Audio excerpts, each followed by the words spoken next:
How are we doing today, boys and girls? It's Courier-Six coming at you from the Mojave Wastes with a video slash short for YouTube about one of the more interesting aspects of firearms ownership, that being magazines and their prices. So, today we have before us a Smith & Wesson magazine you can see here on the left and a Astra A75 magazine on the right.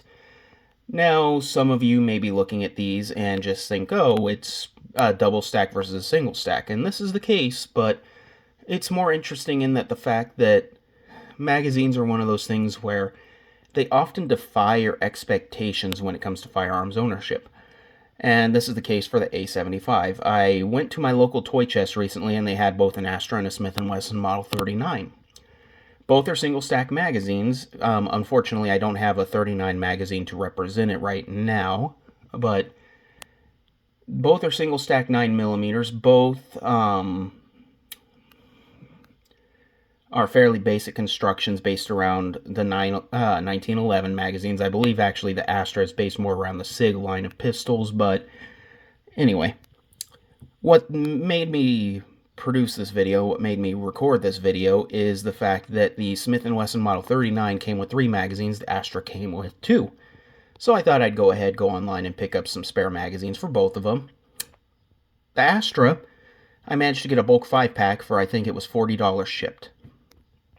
The Smith & Wesson Model 39, if you want a Pro Mag or a Mag Pro or whatever, if you want a cheap generic magazine that will not function, you're looking at $19.99 per. So, $5, $10 a piece, $20 a piece. And some of you may be saying, well, it's a Smith & Wesson or this, that, the other.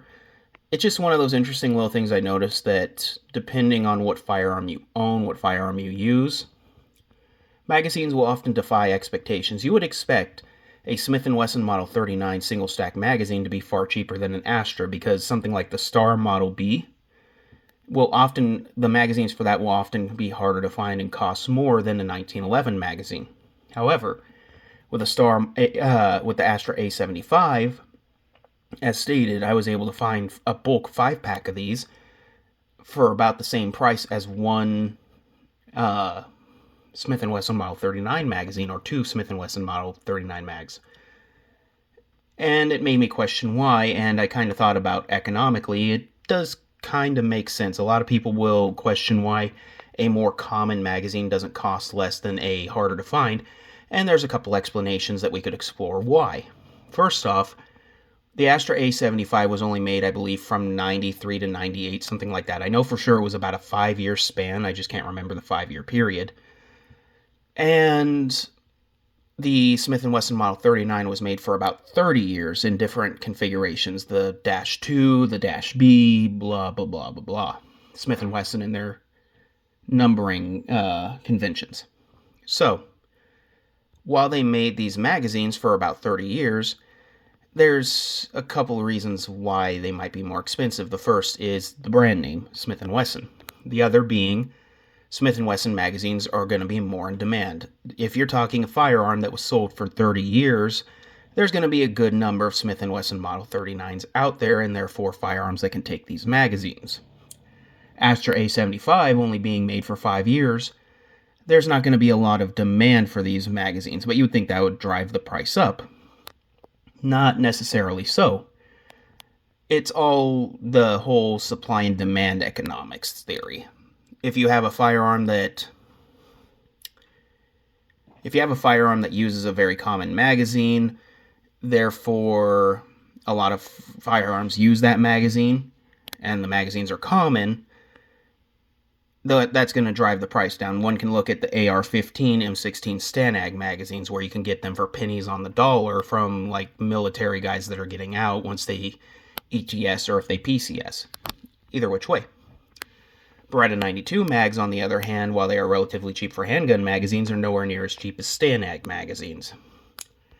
Same principle with an Astra A75 and the Smith & Wesson Model 39. While the Smith & Wesson Model 39 was far more popular and far more prevalent because it's a known brand, because there's going to be a lot of the firearms out there, and there's probably a limited production run of these magazines, they can charge more. Whereas the Astra A75, while they're not making these magazines anymore, to my knowledge, there's not a lot of demand for them because there weren't that many of the pistols sold to begin with. So this is kind of one of those conventions where having a more popular firearm does not mean you're going to have cheaper magazines.